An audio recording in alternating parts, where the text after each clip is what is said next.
Muy bien, hemos llegado con esta clase sexta ya al final de este breve curso sobre la masonería, que nos ha parecido conveniente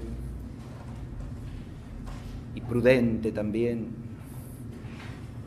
ofrecer en este año en que se cumplen 300 de la oficial inauguración de la Gran Logia Unida de Inglaterra en Londres. Esta última clase va a ser una suerte de reflexión y meditación principalmente teológica. Yo en la primera clase aclaré que cuando uno trata de entender algo que en sí mismo es negativo, solamente lo puede entender por comparación con lo positivo. Eso es un principio metafísico y de metafísica del conocimiento, porque no se puede entender en sí mismo lo que es privación o carencia. La privación o carencia se entiende desde aquello real e intrínsecamente bueno que falta. Uno no puede apreciar la falta de algo si no conoce ese algo que falta. Es clarísimo eso, ¿no? Si no tuviésemos noción de lo que es la visión, no podríamos entender qué es la ceguera, ni pensarla siquiera, porque la ceguera no es algo positivo, que exista intrínsecamente o en sí mismo, es la privación de la visión. Esta es una dificultad que planteé en la primera clase acerca de la masonería. No se puede entender a la masonería en lo que tiene de privación, de negatividad, si no es en contraste con aquello de lo que es privación. Para iniciar esta clase de hoy, voy a hacer una breve recapitulación de dos puntos. Primero, hemos centrado este curso sobre la masonería en la esencia de la masonería como ligada a una ideología que es la del iluminismo. Entonces, vale la pena por lo menos volver a traer a la memoria que esa ideología implica principalmente un conjunto de errores que podemos resumir en la expresión naturalismo, negación de todo el orden sobrenatural. Por lo tanto, negación de la posibilidad de la revelación, negación de la existencia de una religión revelada, negación del misterio de la Iglesia, de los sacramentos, de la encarnación, es decir, de la totalidad del misterio de la fe. Naturalismo que va asociado al inmanentismo, es decir, a cerrar la existencia humana sobre el mundo presente y no buscar más que los bienes de este mundo. Ese inmanentismo se manifiesta a su vez en el secularismo como actitud social, política e incluso pseudo-religiosa. Secularismo que absolutiza los valores inmanentes del tiempo y de la historia y desliga la historia de su finalidad trascendente. Es decir, desliga el tiempo de la eternidad y pretende ilusoriamente consumar los bienes eternos en el tiempo. En la última clase hemos hecho alusión a la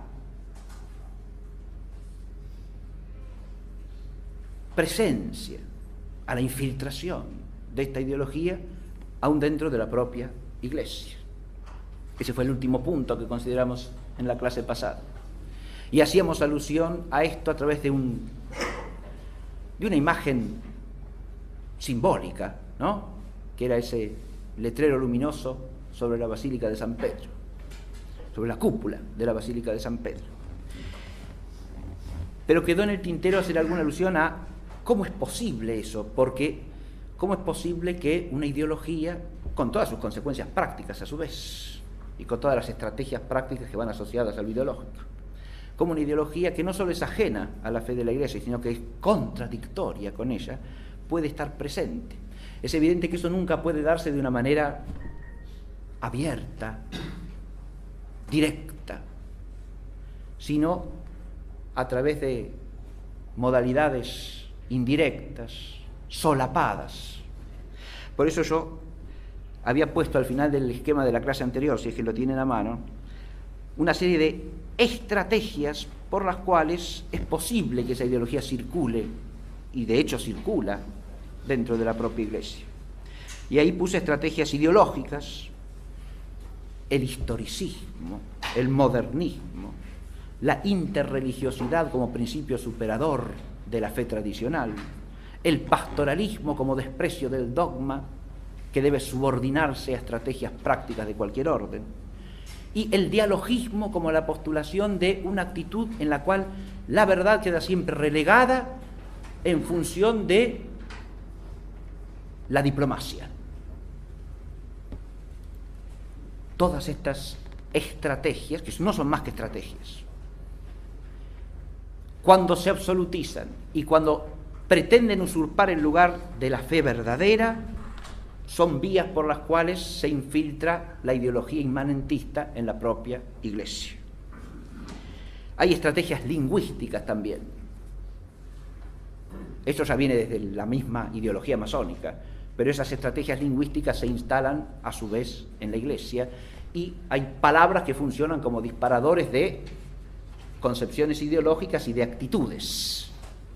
Yo acá puse solamente una estrategia lingüística que suele usarse.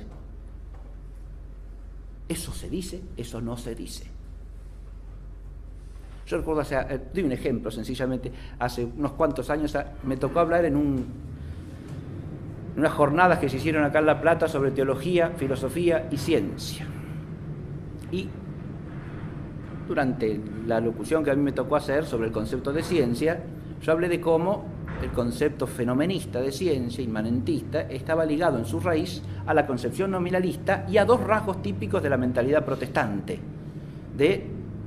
Por un lado, que la razón no tiene alcance metafísico y que la contemplación del ser de las cosas es una iniquidad.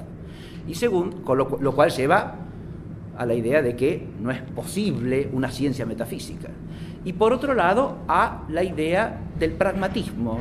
Toda la religión es pragmática, no sirve más que para los fines del mundo secular. Y lo mismo pasa con la actividad humana. La actividad humana queda encerrada dentro. Por lo tanto, una ciencia al servicio de la técnica y al servicio de los fines inmediatos de la práctica es una ciencia de esa matriz. Y asocié eso al origen como raíz, desde el punto de vista del pensamiento, a la concepción protestante del pecado original, ¿no? E hice alusión a que eso era una herejía que estaba condenada por el Concilio de Trento. Cuando salí, se me acercó una persona a decirme: pero eso, lo que usted dijo, no se dice más. Eso no se dice ahora. No se dice en el sentido de no se debe decir. ¿Cómo hablar de herejía? Después del Concilio Vaticano II no se dice eso. Muy bien. Fíjese usted, obviamente, si usted recorre todos los documentos del Vaticano II, no va a encontrar una sola línea que diga que no se debe usar la palabra herejía, ¿no? Bien. Pero el hombre hasta cierto punto tenía razón si uno advierte la prevalencia en los documentos de una actitud que podemos llamar pastoralista, en la cual lo dogmático queda fuera de juego, ¿no? Y se trata de otra cosa. Decir que en el vocabulario de la fe de la Iglesia la palabra herejía no se debe usar es un despropósito monumental. Por supuesto que sí, pero forma parte de una manera de pensar y de una manera de hablar. Ahí también hay una estrategia lingüística, porque si a usted el que le dice eso es alguien que tiene incluso autoridad dentro de la Iglesia y dice eso no se dice, usted se queda pasmado, ¿no? Si al que le corresponde enseñar le dice eso no se dice, ¿y cómo que no se dice? ¿Se dice o no se dice? ¿Hay herejía o no hay herejía? Sí, claro, pero no se dice. ¿Y cómo se dice? El error que separa de la comunión de la fe de la Iglesia se ha llamado siempre herejía. Ahí hay otra estrategia que es el modernismo. La Iglesia pasada está superada. Se crea la idea de, hay dos iglesias, una que existió hasta cierto momento, pongamos hasta el Concilio Vaticano II, y otra que empezó a existir ahí. Entonces, todo eso es del pasado. Ahora ya no se hace, ahora ya no se dice, con lo que se crea la imagen de una revolución. El concepto mismo de revolución se instala, que es un concepto iluminista y masónico. Y la Iglesia se hace buena por la revolución. O sea, no fue buena siempre, es buena si es revolucionaria. O sea, si cambió, y si no cambió, es mala. Adviértase que son todas estrategias que tienen operatividad hasta el día de hoy estas, ¿no? No estoy hablando de cosas que no existen en la realidad. Estoy hablando de cosas sobre las que hay que reflexionar porque tienen efectividad concreta en la vida de todos los días, en la vida cotidiana. Hay estrategias, además de lingüísticas, hay estrategias prácticas o pragmáticas, y hay la necesidad, digo yo, de reflexionar sobre estas estrategias. La reflexión, en la medida en que es dilucidación y se hace con un ánimo bueno, es siempre buena, ¿no? No hecha para molestar a nadie ni para perturbar ánimos que no están perturbados, eso no. Pero la reflexión siempre es necesaria y es conveniente para no caer en la confusión y en el error.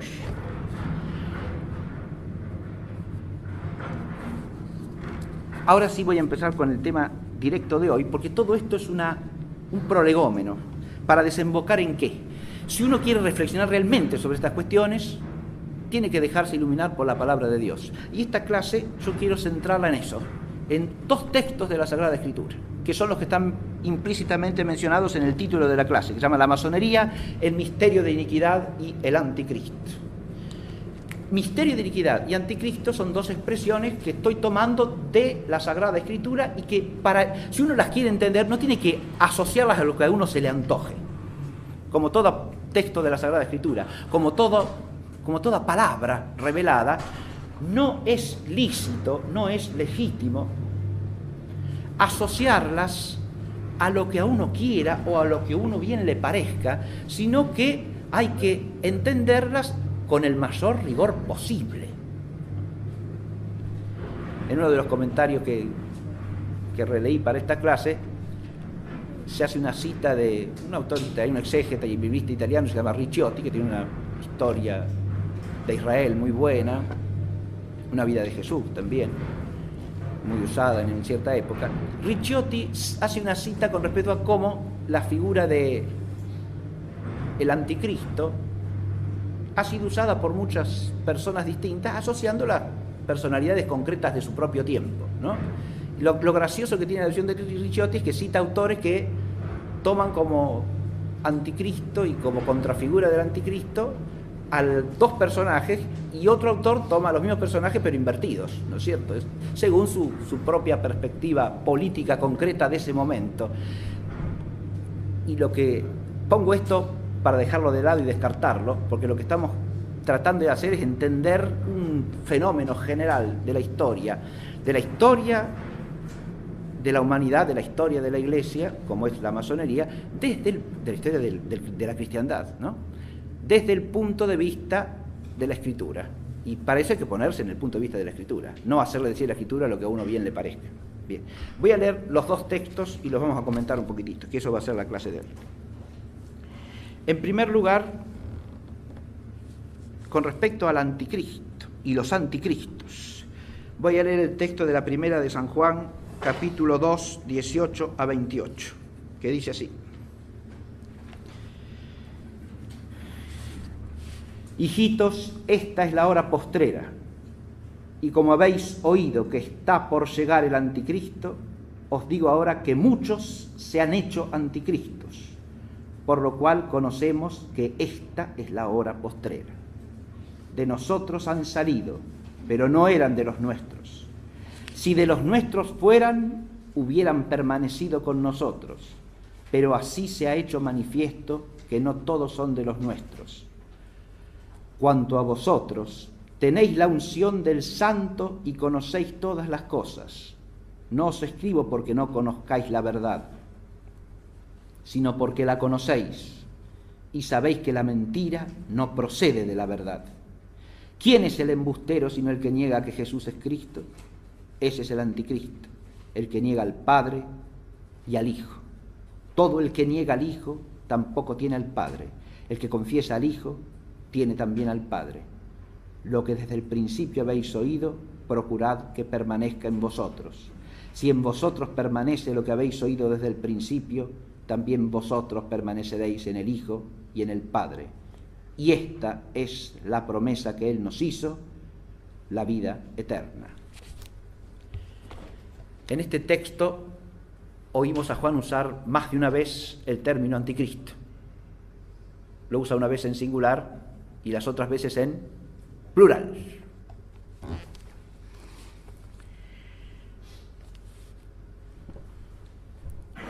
la bibliografía sobre el tema del anticristo es un nombre que aparece exclusivamente en San Juan, en el Apocalipsis de Juan, en las epístolas de Juan. Es un nombre joaneo, ¿sí? Esto no quiere decir que no tenga paralelos en otros escritos del Nuevo Testamento, pero el término anticristo es de Juan. La literatura, digo, sobre el tema del anticristo es amplísima. Muchos autores han comentado el asunto. El anticristo suele asociarse a lo que podemos llamar la escatología conclusiva, o sea, el misterio de la parusía final o de la segunda venida del Señor. Pero este texto de Juan nos hace advertir que el misterio del anticristo, pensado desde el propio Juan, no se refiere solo a eso, se refiere a eso, ciertamente que sí, es decir, a la escatología conclusiva, como he dicho, ¿no? A los últimos días. Pero hay un concepto que aparece en este texto, que es el de la hora postrera o el tiempo final, que Juan entiende que ya se da en su propio momento. Se habrá oído eso, ¿no? Por lo cual conocemos que esta es la hora postrera.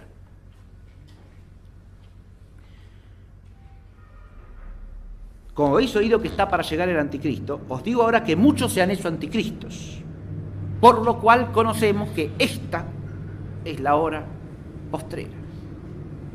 O sea que el concepto de la hora postrera no se refiere acá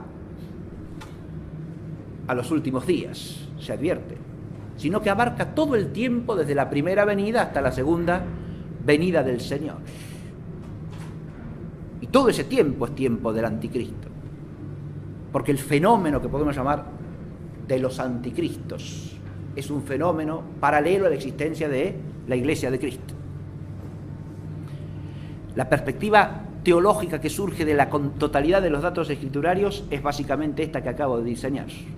Se puede hablar del anticristo en un sentido escatológico conclusivo y se debe. Ahí de eso nos hablan los textos del Apocalipsis, por ejemplo, ¿no? Pero este texto de Juan que yo acabo de leer nos da una idea más complexiva, más abarcadora del misterio del anticristo.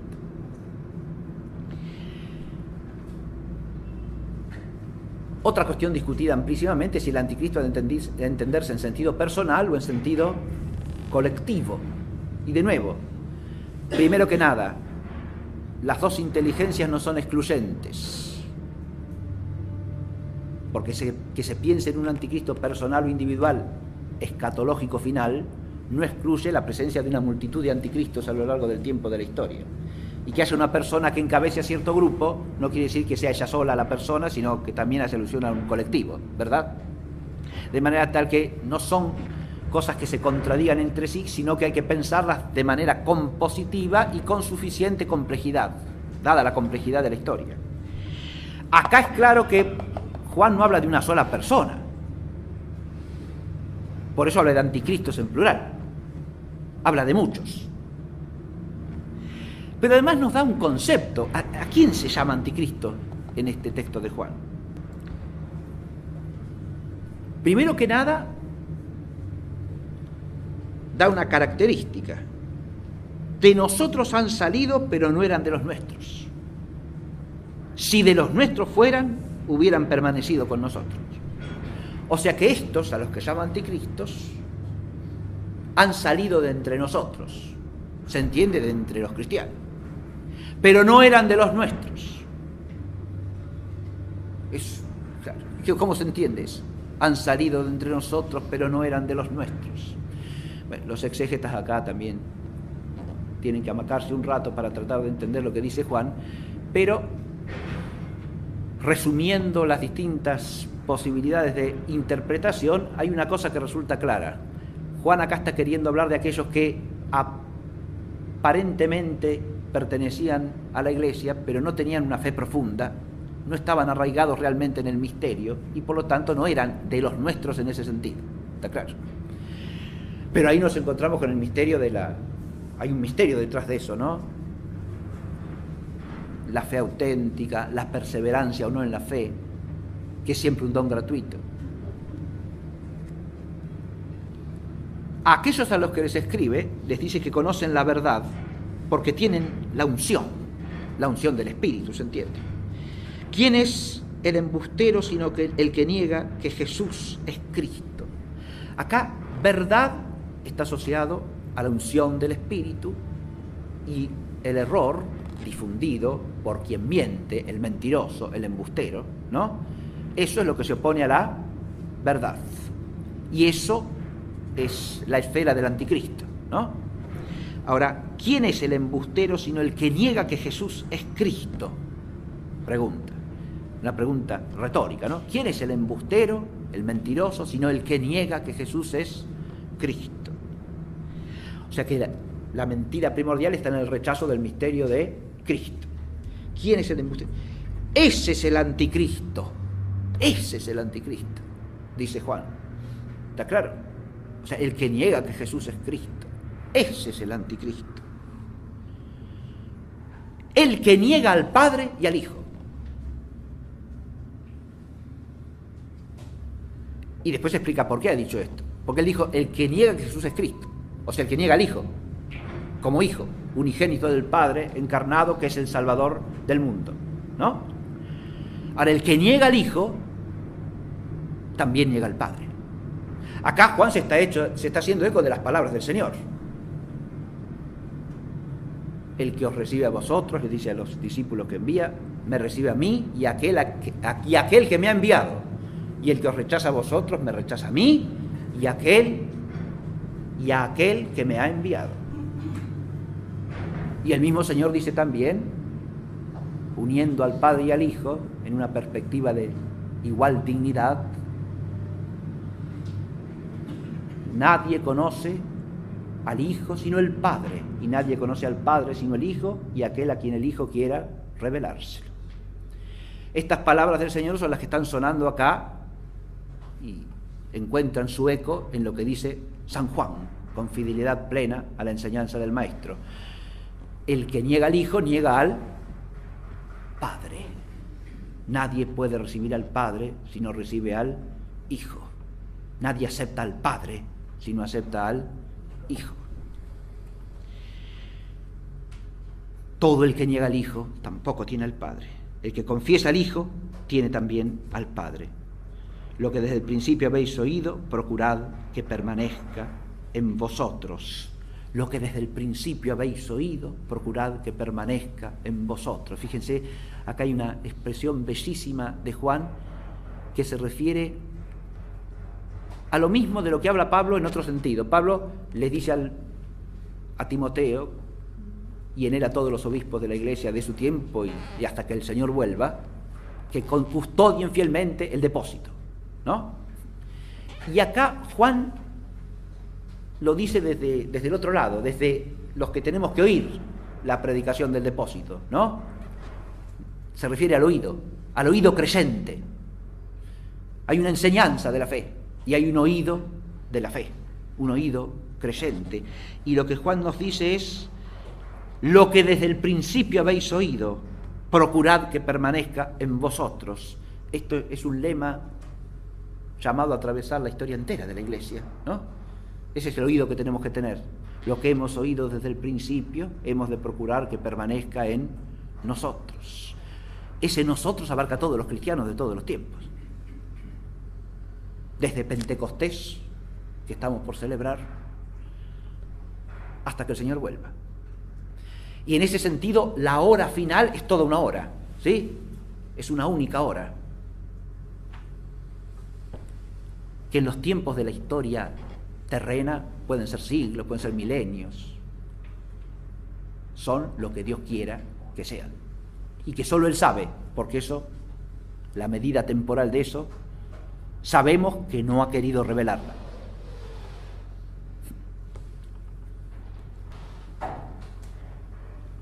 Si en vosotros permanece lo que habéis oído desde el principio, también vosotros permaneceréis en el Hijo y en el Padre. Y esta es la promesa que Él nos hizo, la vida eterna.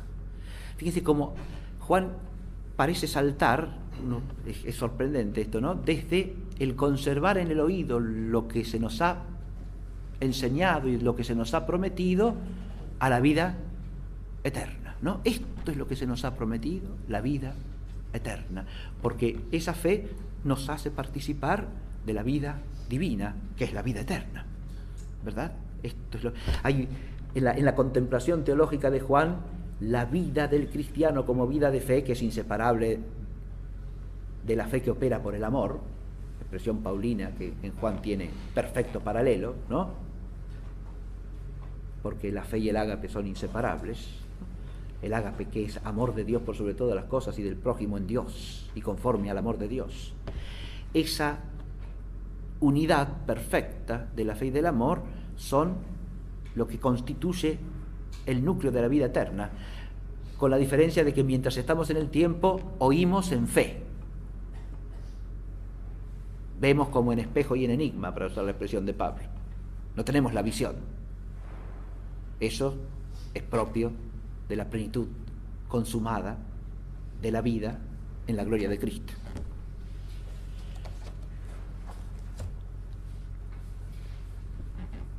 El otro texto que quería compartir con ustedes en esta clase es un texto de Pablo, segunda a los Tesalonicenses, capítulo 2, versículos 1 al 12, que dice así: Por lo que hace a la venida de nuestro Señor Jesucristo y a nuestra reunión con Él, os rogamos, hermanos, que no os turbéis ligeramente, perdiendo el buen sentido, y no os alarméis ni por espíritu, ni por discurso, ni por epístola atribuida a nosotros, como si el día del Señor estuviese inminente. Que nadie en modo alguno os engañe, porque antes ha de venir la apostasía, y ha de manifestarse el hombre del pecado, el hijo de la perdición, que se opone y se alza contra todo lo que se dice Dios o es adorado, hasta sentarse en el templo de Dios y proclamarse Dios a sí mismo. ¿No recordáis que estando entre vosotros ya os decía esto? Y ahora sabéis qué es lo que le contiene, hasta que llegue el tiempo de manifestarse, porque el misterio de iniquidad está ya en acción. Solo falta que el que le retiene sea apartado. Entonces se manifestará el inicuo, a quien el Señor Jesús matará con el aliento de su boca, destruyéndole con el esplendor de su venida. Aquel inicuo, cuya venida por acción de Satanás irá acompañada de todo género de portentos, señales y prodigios engañosos y de seducciones de iniquidad para los destinados a la perdición, por no haber recibido el amor de la verdad que los salvaría. Por eso Dios les envía un poder engañoso para que crean en la mentira y sean condenados cuantos, no creyendo en la verdad, se complacieron en la iniquidad. Texto de una riqueza extraordinaria de San Pablo, ¿no? Es donde aparece la otra expresión que está en el título, misterio de iniquidad, el misterio de iniquidad. Este texto de San Pablo, exegéticamente, es sumamente problemático. Tiene una serie de dificultades que han dado lugar en la tradición exegética a variantes numerosas. Yo no voy a exponer eso en modo alguno, pero tengo que decirlo. Lo único que me interesa es fijar la atención sobre esa expresión, misterio de iniquidad, en cuanto que hay en este texto de San Pablo, en alusión al misterio de iniquidad, algo que es convergente con lo que acabamos de oír en el texto de San Juan. San Juan, hablando de los anticristos, dice que ya han aparecido muchos. La hora final ya está comenzada. Y Pablo nos dice acá, porque el misterio de iniquidad está ya en acción. Viene de decirles que no se dejen despistar por lo que les dicen otros, como si el día del Señor estuviese inminente.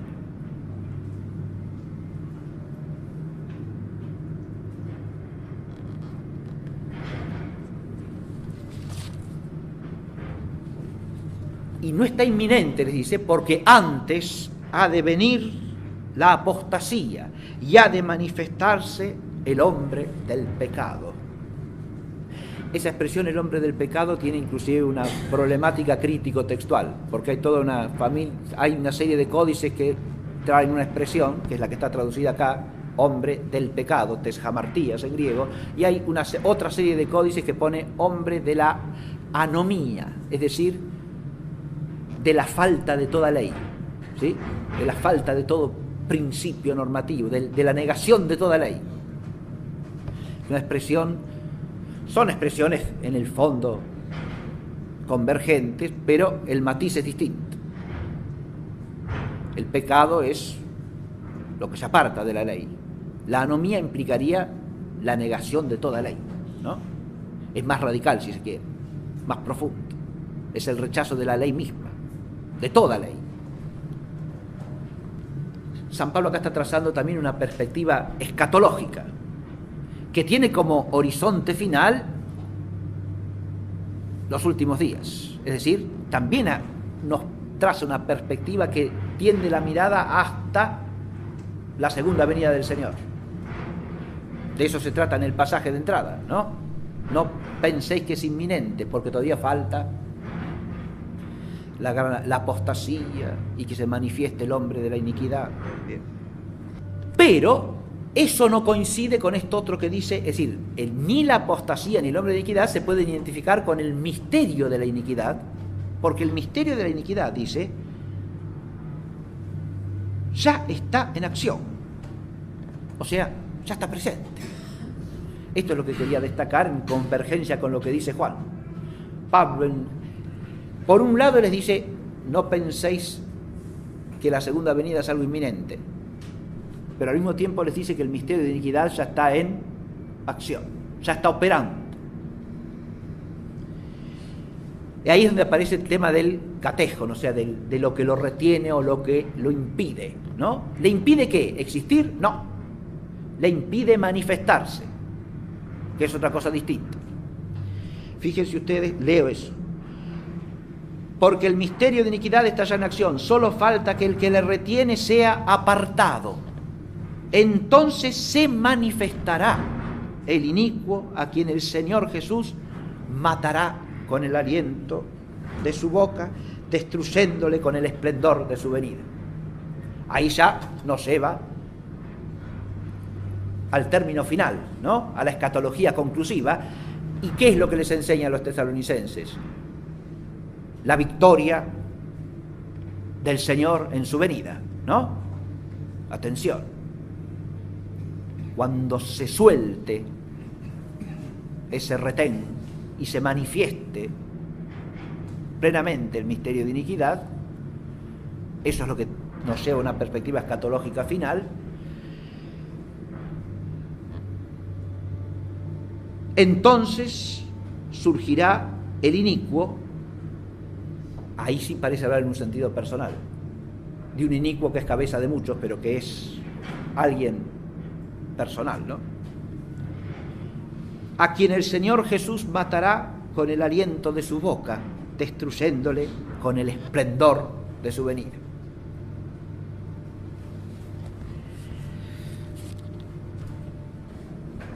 Que sea ese retén, que sea precisamente este inicuo, quien sea, todo eso es una cuestión disputable en la que no voy a entrar ahora, ni corresponde en relación con nuestro tema, porque lo que yo quería es situar en la perspectiva de estos dos textos tan densos, tan profundos, que hay que releer constantemente y hay que estudiar profundamente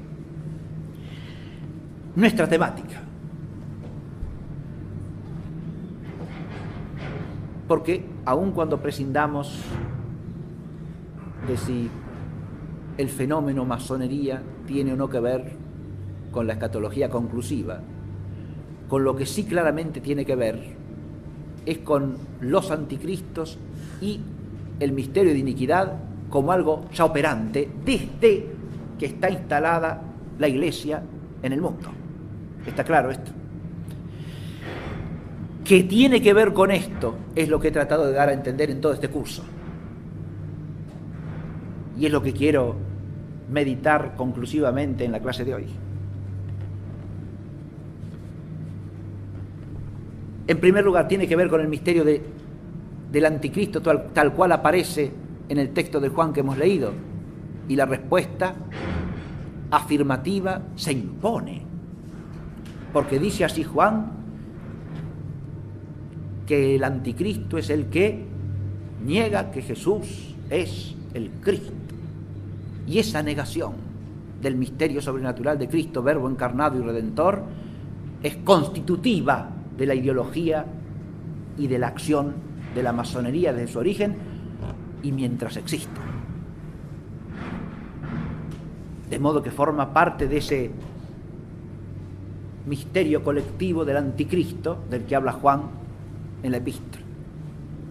No que ese misterio se reduzca a la masonería, no, pero forma parte de eso. Es la negación del misterio de Cristo como misterio sobrenatural y es la negación del misterio trinitario. Recuerden cuando hablamos de los orígenes, yo hice alusión, ¿no?, al antitrinitarismo del siglo XVI como una de las vías fundamentales del origen concreto de la masonería inglesa, ¿no? La correlación de los antitrinitarios que de Polonia y de Holanda emigran a Inglaterra, donde son recibidos y empiezan a circular clandestinamente, ¿no? Siglo XVII, mediados del siglo XVII.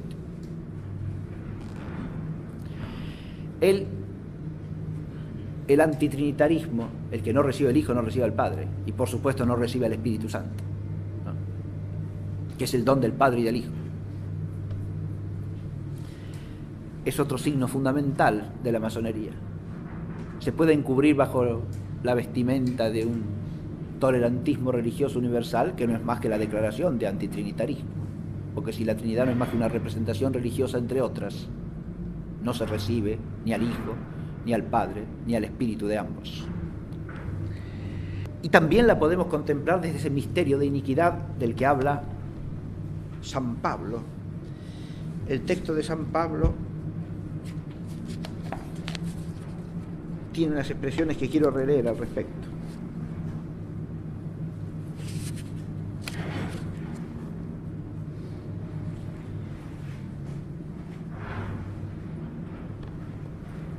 Al hablar de la apostasía, fíjense que apostasía es un aspecto de una categoría bíblica que ya hemos mencionado en relación con la masonería, porque la masonería brota de la cristiandad, ¿no? Implica un fenómeno de como dice Juan al hablar de los anticristos, estaban entre nosotros, salieron de entre nosotros, pero no eran de los nuestros. Salieron de entre nosotros. Pero habla aquí de la manifestación del hombre del pecado, el hijo de la perdición, que se opone y se alza contra todo lo que se dice Dios o es adorado, hasta sentarse en el templo de Dios y proclamarse Dios a sí mismo. Acá tenemos un fenómeno que claramente enmarca el hecho histórico real de la masonería, ¿no? Esto que San Pablo nos está diciendo acá, de el hijo de la perdición, que se opone y se alza contra todo lo que se dice Dios, o es adorado, hasta sentarse en el templo de Dios y proclamarse Dios a sí mismo. Si uno vincula la masonería y la ideología iluminista con la antropolatría, como lo hemos hecho en este curso, que este misterio del hijo de la perdición de alguna manera se puede referir al hecho histórico de la masonería resulta claro. Yo diría básicamente innegable. Hay esa actitud de ponerse, ¿quién? El hombre, en el lugar de Dios, de sentarse en su templo.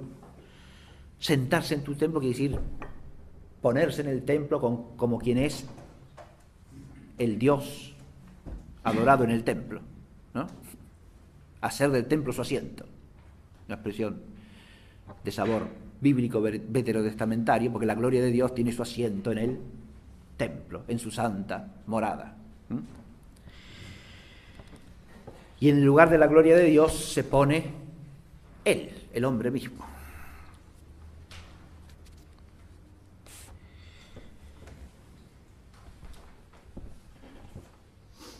Es incluir el fenómeno masonería, que se puede estudiar históricamente, filosóficamente, teológicamente, en este marco bíblico, implica también contemplarlo escatológicamente, en el sentido tanto de la unidad de la hora final, desde que el Señor ha enviado a su Espíritu Santo hasta que Él vuelva, como en el sentido de proyectarse al horizonte de los días conclusivos, en este segundo caso sin pretender saber lo que no sabemos, pero sí con la actitud lúcida de discernir las señales que están puestas en la propia Escritura, ¿no? Insisto, sin pretender cálculos de tiempo de ninguna índole, porque es la propia Escritura la que nos pone el límite a ese respecto, es la propia palabra del Señor, que nos dice que eso no le ha sido dado revelarlo. ¿Cuándo? El día y la hora.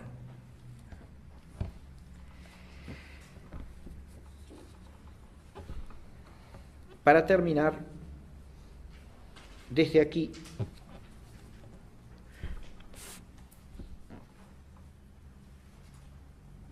lo único que quiero hacer es una meditación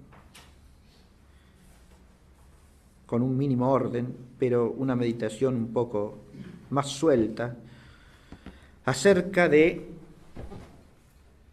el misterio central de la fe y la masonería. Porque ese carácter de anticristo o de partícipe del misterio de la iniquidad está ligado, según la expresión que hemos oído en San Juan, a negar que Jesús es el Cristo. Ahora, la negación de que Jesús es el Cristo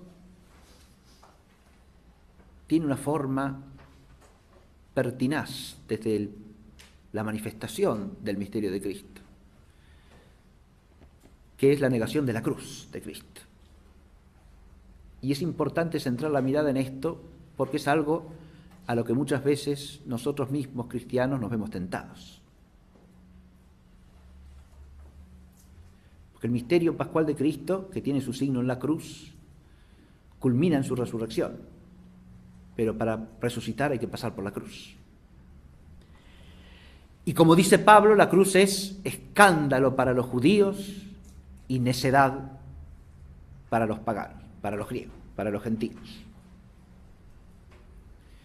Ahí está el escándalo y la locura o necedad de la cruz. Y ese carácter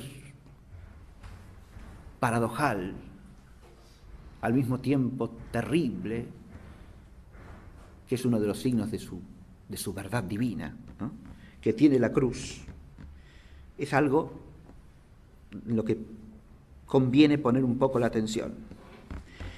La cruz redentora es la cruz de la salvación,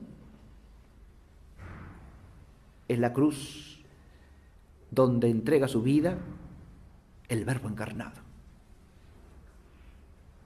que siendo Dios, como dice Pablo, no tuvo como un botín que ha de ser celosamente conservado esa condición de Dios, sino que se anonadó a sí mismo tomando la condición de esclavo y así, pasando por uno de tantos, se hizo obediente hasta la muerte, y muerte de cruz.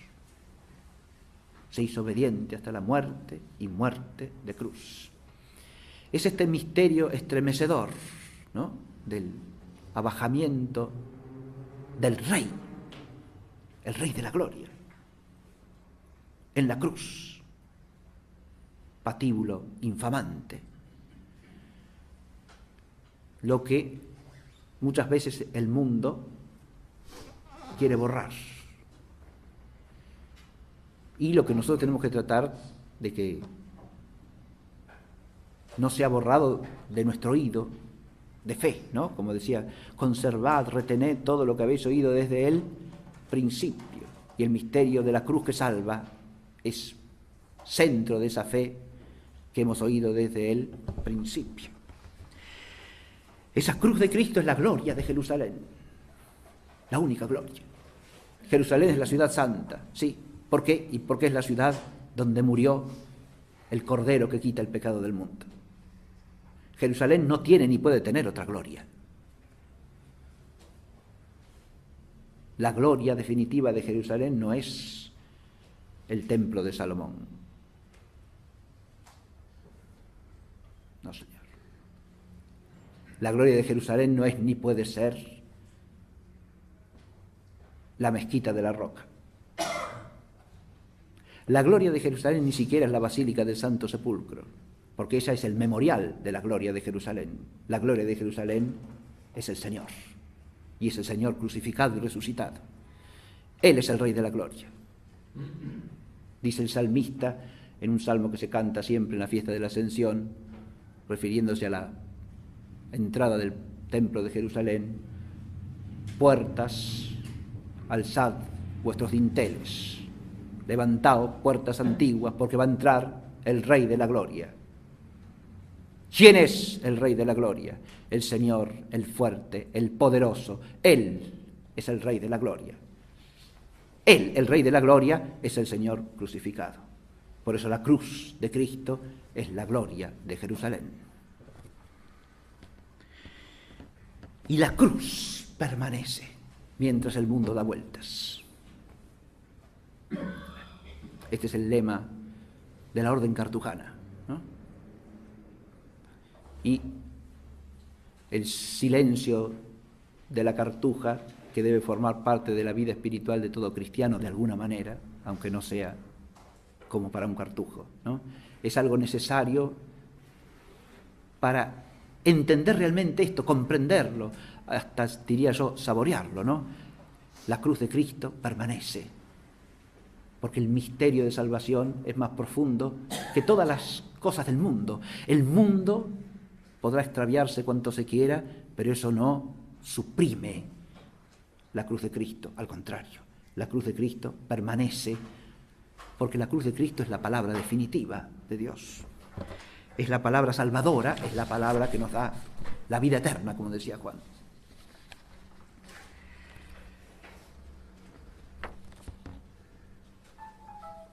La masonería implica el rechazo de la cruz de Cristo.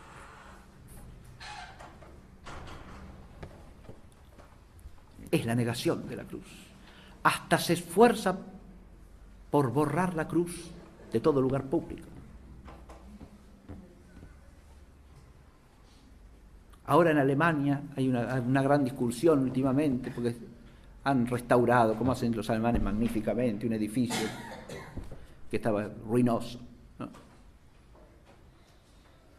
Y arriba, rematando la cúpula de ese edificio, pero el edificio era un edificio público de la época del imperio, que duró de 1870 a 1914, ¿no? De 1918, perdón, no 14. 14 empezó la guerra. Lo que llama el Segundo Reich, ¿no? Bien. Contenía una capilla luterana, y la coronación de todo el edificio, un edificio enorme, era una cúpula coronada por una cruz. Y ahora lo están restaurando para que sea sede de no sé qué organismo público, de una biblioteca, de un museo, de no sé qué cosa. Y la discusión fundamental, ¿cuál es? Si van a poner la cruz en el remate o no, porque claro, la cruz ahora no tiene sentido, ya no va a funcionar la capilla, entonces ¿para qué van a poner una cruz en el remate? La cruz no tiene nada que hacer ahí, eso era de la época aquella, pero ahora ¿para qué le vamos a poner la cruz? Se restaura el edificio con todos sus detalles, hasta se fijan si la puerta tenía un doradito acá, allá, y eso lo van a poner escrupulosamente, pero la cruz que remata la cúpula, de esa hay que prescindir porque ahora podría ser ofensiva. Es un ejemplo nada más, ¿eh? Un ejemplo entre muchos.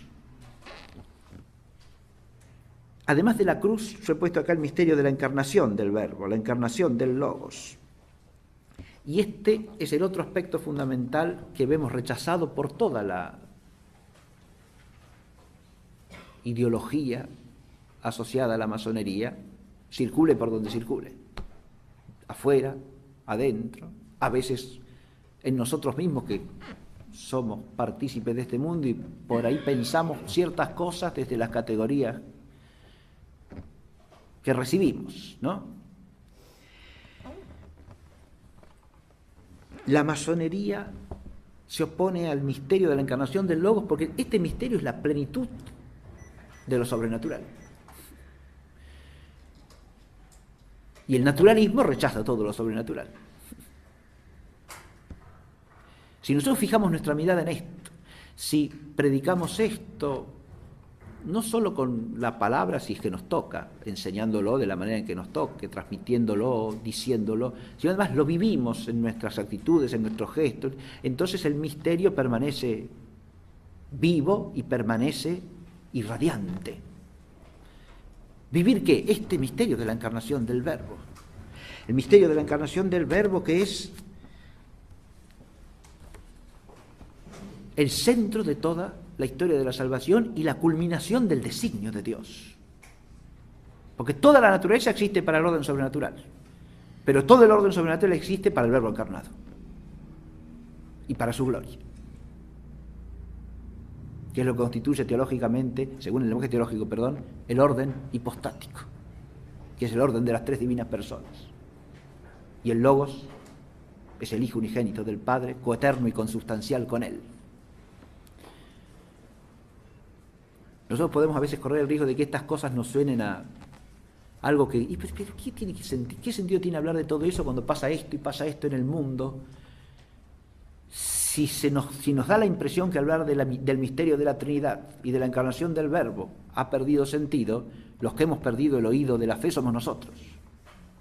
¿Está claro esto? Es decir, si nos da la impresión de que estas cosas son irrelevantes y que lo relevante es atender a esta cuestión de la política o a esta otra, así se hace esto, se hace esto otro, que también es relevante, por supuesto, y hay que atenderlo. Pero si nos parece que eso es lo único importante y lo más importante, que es la verdad de la fe, no nos parece importante, nos hemos dejado desfigurar también en nuestro espíritu y en nuestra mente por el mundo. Y no valoramos ni estimamos primero las cosas que son primeras. Hay un orden acá, una jerarquía que es la que tiene que estar clara en nuestro espíritu y la que tenemos que vivir, ¿no? Yo dije, todo lo natural existe para el orden sobrenatural. Claro. No se puede decir, como veíamos al final de la clase, la tierra primero. ¿Cómo va a ser la tierra primero? Porque la tierra, con todo lo que contiene, existe para el hombre. Naturalmente ya, que es la única criatura hecha por Dios a su imagen según su semejanza. Pero el hombre no existe para sí mismo. El hombre existe para Dios. Y no naturalmente, sino así como dice la Biblia. Dios lo creó a su imagen, según su semejanza, para que sea su hijo. Y no de cualquier manera, sino por la gracia. Es decir, por la participación de un don que trasciende su naturaleza. Por eso todo lo natural existe para el orden sobrenatural. Y todo el orden sobrenatural, insisto, existe ¿para qué? Todo el orden de la revelación, de la gracia, de los sacramentos, existe para el orden hipostático. Es decir, para gloria de la Trinidad Santísima, por Cristo, con Él y en Él, que es el Hijo unigénito que se ha hecho carne, para la redención del mundo. y es el rey del universo. El orden y el sentido es algo que tenemos que tratar de recuperar constantemente frente a un mundo que distorsiona todo orden, desprecia todo orden, rechaza todo orden e incluso desprecia todo sentido, promueve el sinsentido, lo proclama, lo vocea, lo cual ya es obviamente satánico, ¿verdad? Proclamar la primacía del sinsentido.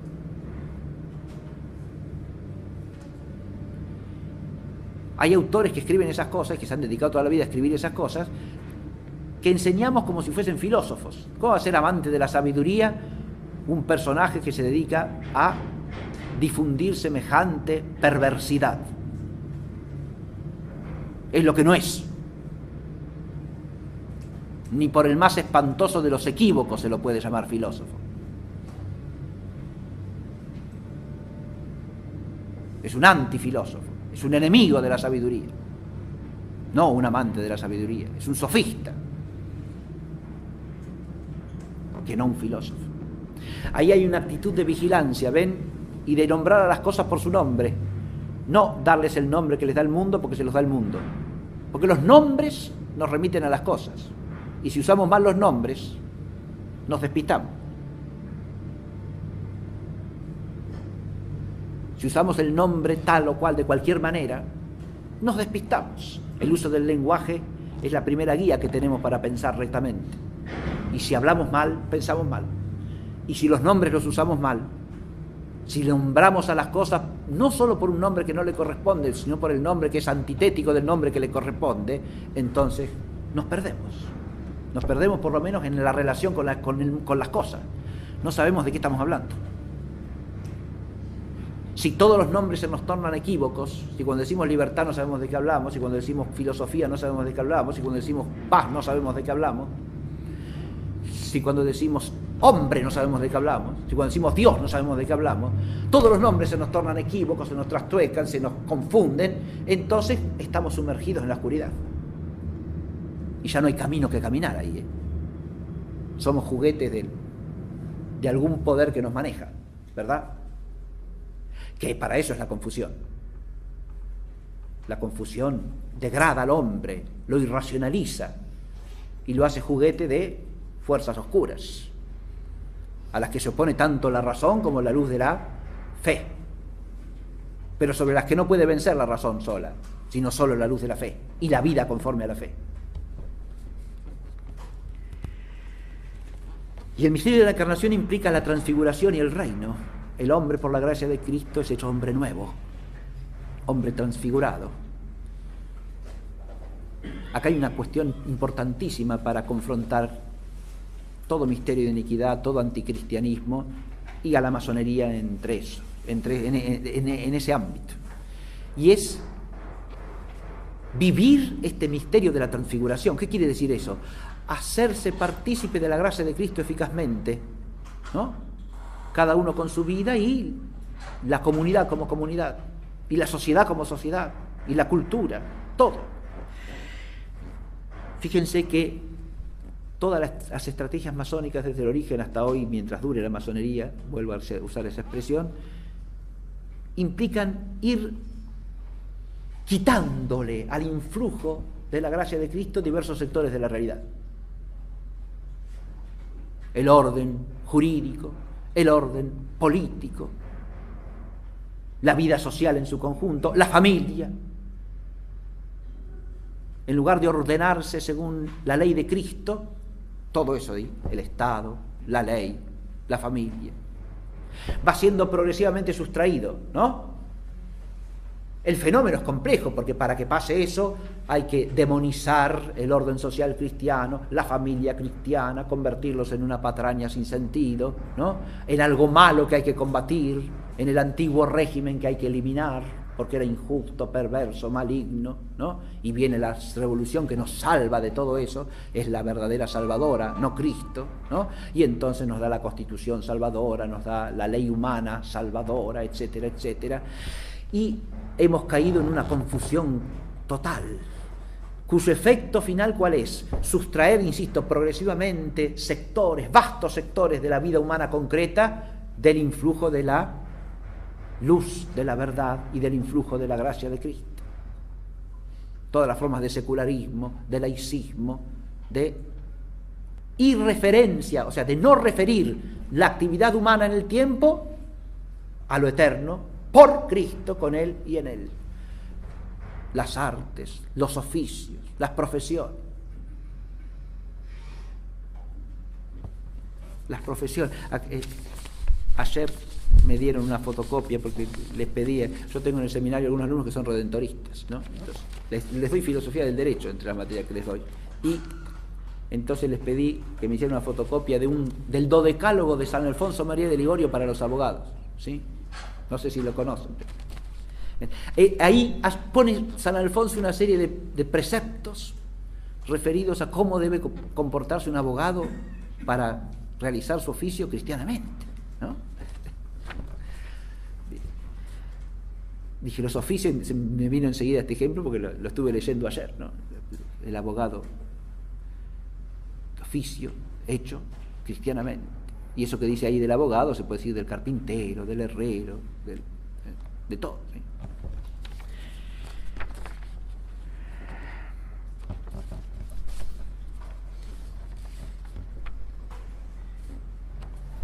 Solo por Cristo, a su vez, podemos dar la Eucaristía perfecta, es decir, la alabanza, la acción de gracias y ser partícipes del único sacrificio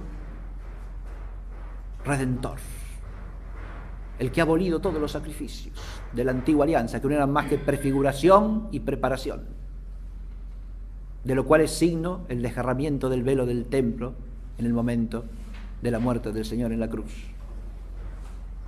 El velo se ha desgarrado porque la economía de la antigua alianza ha llegado a su fin, y ha llegado a su fin por el único sacrificio redentor consumado por Cristo en la cruz, que tiene su memorial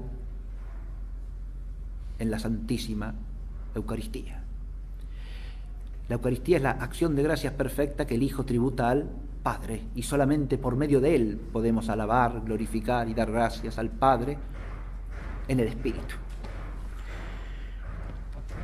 Esto es otra dimensión de la existencia cristiana que es central y en la que tenemos que fijar nuestra atención, porque por allí pasa la esencia misma del vivir cristiano, el sentido mismo de la existencia del hombre en el tiempo.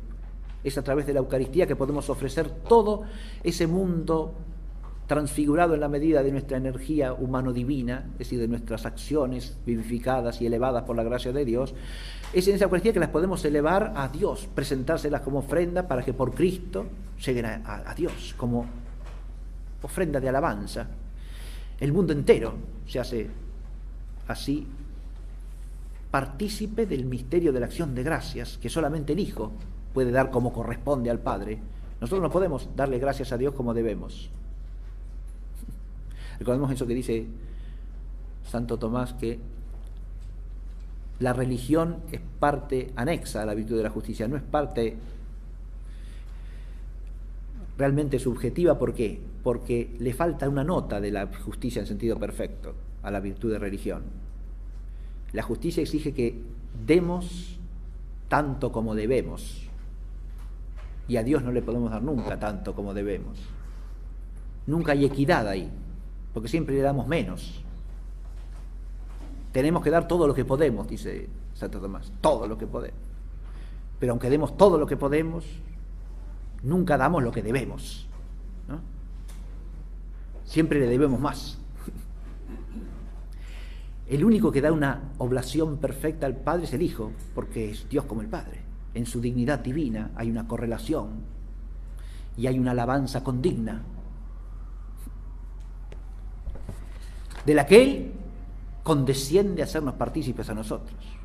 Por eso, como decimos en el diálogo introductorio del prefacio de la liturgia romana, es digno y es justo, ¿no?, darle gracias. Es justo y necesario, te traduce. Dignum et justum est. Dignum, es digno. Pero hay con dignidad solamente porque está Cristo en medio. Nosotros somos siempre no condignos e indignos. Las dos cosas. Y por último, quería relacionar, fíjense que si nosotros llevamos el espíritu iluminista, secularista, masónico, en contraste con todo esto que acabo de decir, precisamente nos vemos en un abismo de oposición, ¿no? Ahí es donde desaparece la actitud de alabanza a Dios como fin de toda actividad. Y como la raíz de toda actividad, esa transfiguración de todas las energías naturales por la gracia en instrumento de la edificación del reino.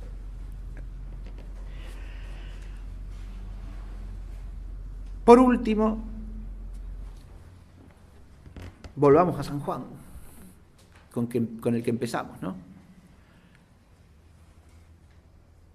El anticristo es aquel que niega que Jesús es el Cristo. Ese rechaza al Hijo, y si rechaza al Hijo, rechaza también al Padre. El misterio que nos pone claramente en oposición con todo el espíritu del mundo es el misterio de la Trinidad, del Padre y del Hijo y del Espíritu Santo.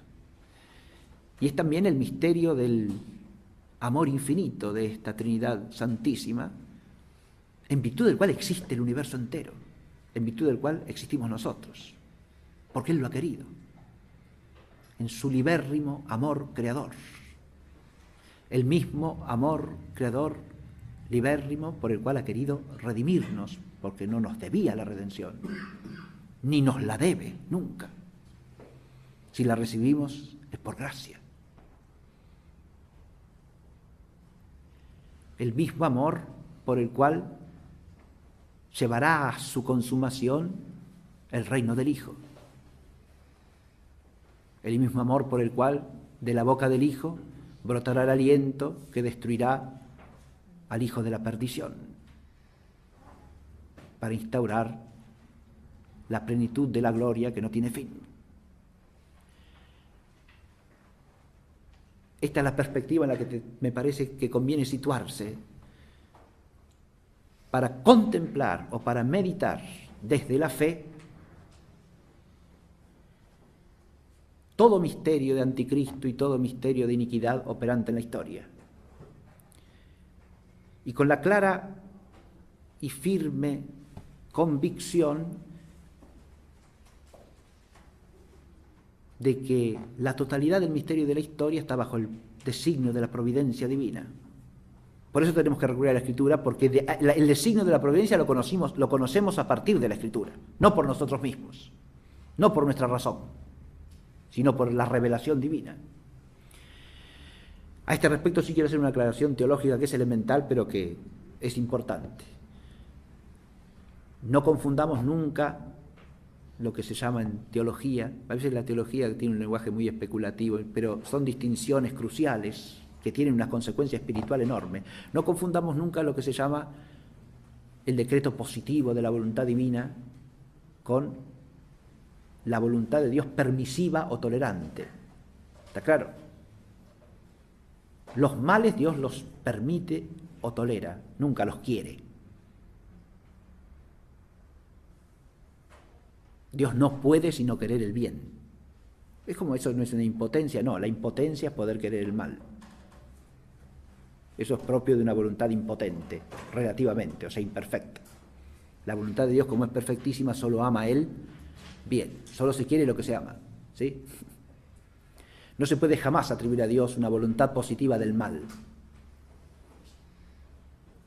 pero sí una voluntad permisiva, que permite o tolera los males que muchas veces son castigos. Sí, Señor. Y si ese castigo se recibe con espíritu penitente, se transforma en un instrumento de conversión y de purificación. Pero el mal no es algo que Dios quiere, es algo que Dios permite o tolera. Dios no quiere la difusión de la iniquidad, nunca. Puede permitirla, sí, Señor, según el designio sapientísimo de su providencia. En eso tampoco tenemos que perdernos de vista. ¿Está claro? Puede permitirlo, claro que puede permitirlo. Y si lo permite, eso está en su infinita sabiduría. Y nosotros lo que sí tenemos que preguntarnos es, en la medida en que podamos alcanzar a entender o discernir por qué y para qué. ¿Está claro? Lo que quiere, en cambio, sí, es el bien. Y cuando hablamos de la voluntad salvífica de Dios, hablamos de eso, de ese querer el bien de la salvación, que es voluntad que se realiza en el misterio de Cristo como Redentor de la humanidad entera. Es decir, en potencia sin límite alguno. Esta perspectiva, entonces, es, para concluir el curso, una invitación a la meditación teológica de la historia humana y de los tiempos actuales.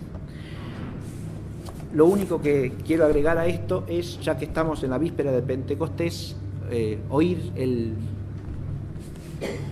Veni Creator, que es el himno propio de la fiesta, ¿sí? Y con eso nos despedimos hasta cuando nos podamos encontrar otra vez, si Dios quiere.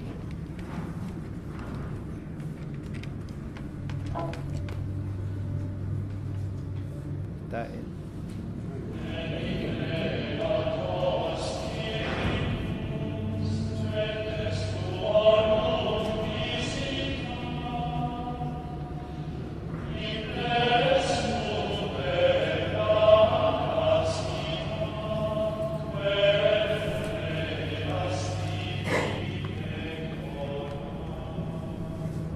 Discúlpeme, se lo voy traduciendo como me dijo Carol, si quiere. Veni Creator Spiritus, es ven Espíritu Creador, ¿no? Mentes tuorum visita las mentes, los espíritus de los tuyos, ¿no? Mentes tuorum visita. Imple superna gracia, o sea, llena de tu gracia celeste, imple que tú creaste pectora, los pechos que tú creaste, ¿no? Colma de tu gracia celestial los pechos que tú creaste. Esa es la primera estrofa, ¿sí?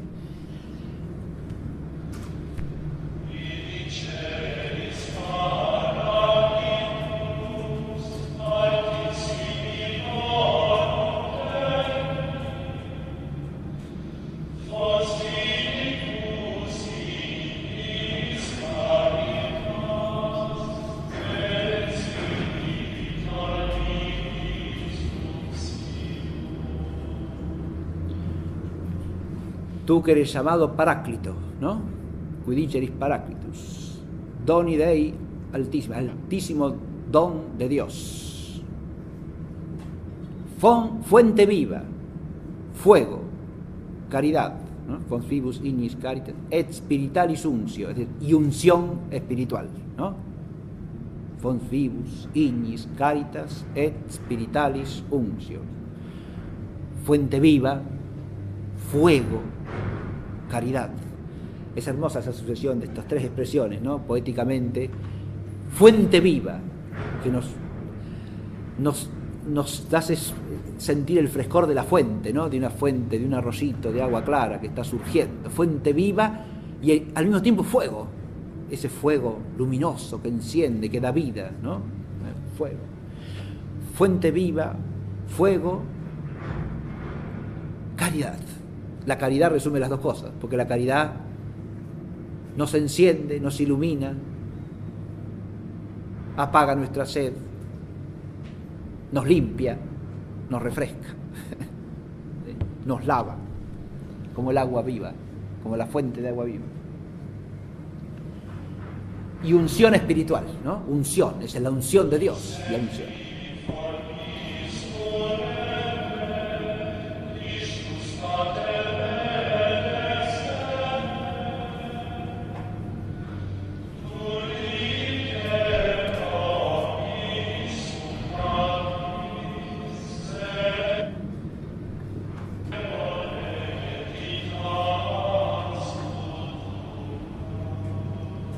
Eso es tu septiforme, tu don septiforme, regalo septiforme, se refiere a los 7 dones, ¿no es cierto?, que simbolizan la plenitud de los dones del Espíritu, según el texto de Isaías, ¿verdad?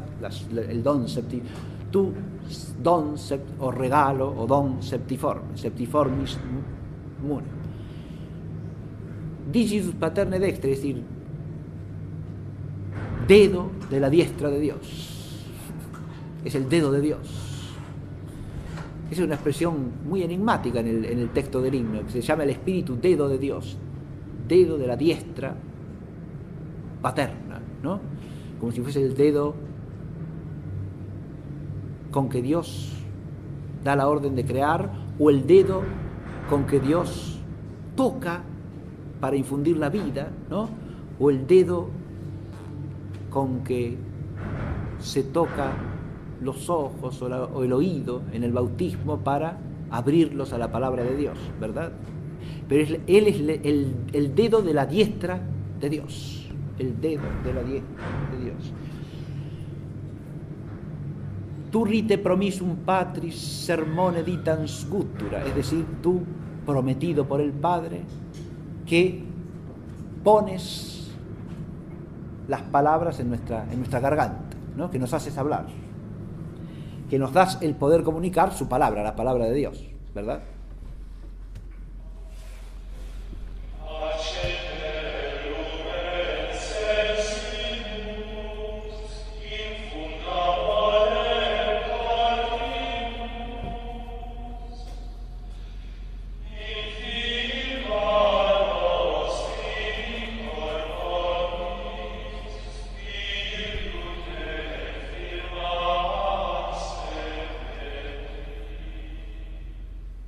Esto es accende lumen sensibus, ¿no?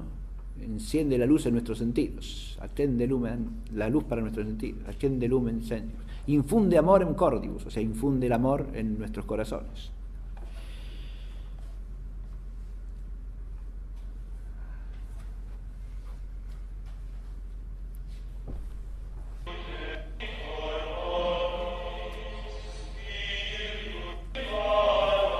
Ah, sí, disculpe, me faltaba, me perdí el verso tercero de la estrofa que no me lo acordé.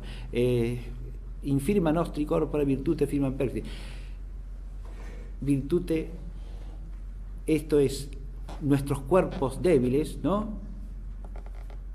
Que a nuestros cuerpos débiles infundes una virtud firme, una fuerza vigorosa, ¿no? Virtute firmans perpeti. Ahora bien,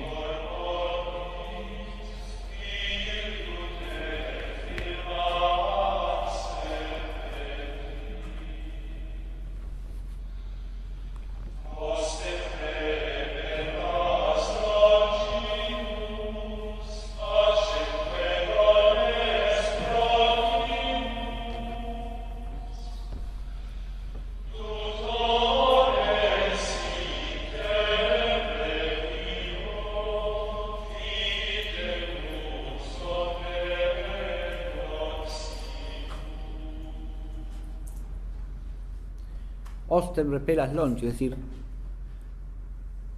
echa lejos de nosotros al enemigo. ¿Sí? Ostem repelas longius. Pacemque donem protemus. Danos siempre el don de la paz, ¿no?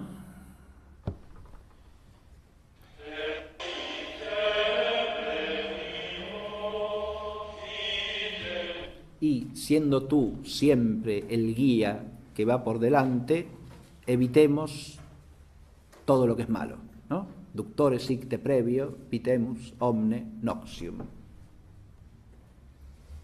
Todo lo que es nocivo, todo lo que es dañoso.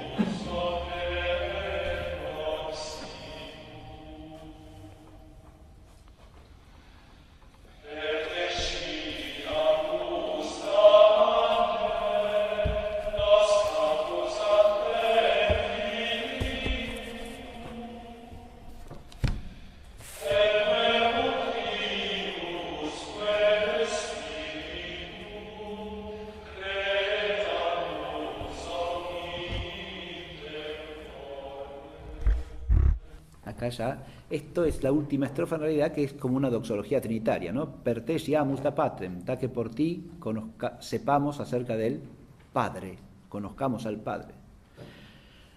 Per te siamus da patrem, noscamus atque filium, y conozcamos también al Hijo. Teque utriusque spiritum, y a ti, el espíritu de entrambos, credamus omni tempore, creamos en todo tiempo, ¿no? Sepamos, conozcamos, creamos, están unidos, son tres verbos paralelos, digamos, es un paralelismo, en relación a las tres divinas personas, ¿no? Pero el conocimiento de la Trinidad nos lo comunica el Espíritu Santo, ¿no?, que viene a nosotros.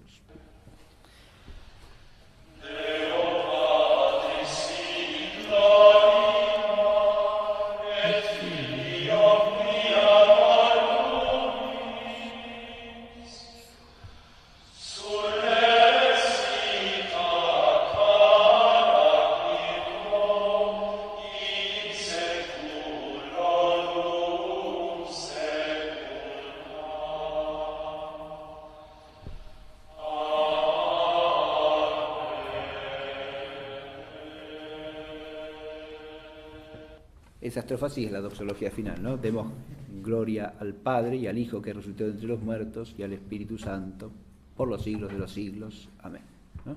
Muy bien. Será hasta la próxima.